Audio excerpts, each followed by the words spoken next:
I don't know who needs to hear this, but stop using your Haley cream as a daily moisturizer. They are way too thick for everyday use, and that could be the reason you're breaking out. Welcome back to the channel. If you're new here, my name is Mercy, and I love sharing skincare that actually works. So today, I want to put you on to something that I've been loving lately, the Uriage Cica Repair Cream. And no, this is one of the thick, suffocating barrier cream. Uriage made this one especially for everyday use, and I'm going to tell you why it's worth it.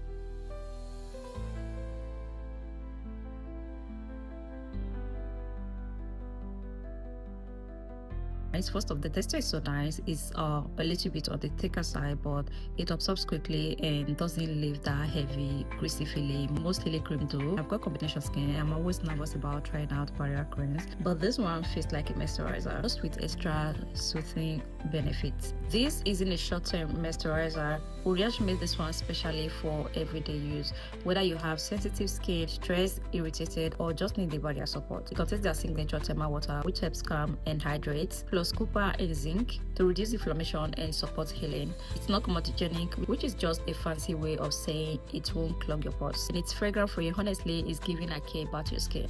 I've been using this for a while now in the morning, and honestly, my skin just feels more balanced, less breakout, less dryness. So compared to the usual barrier cream that I've tried that are too thick or just feel like a mask sitting on my skin, this one blends into my routine perfectly. It layers well under sunscreen, makeup, no peeling, no greasiness, no drama. So if you've been dealing with irritation or breakout and you're using super thick Haley cream every day, this might be the gentle switch your skin needs.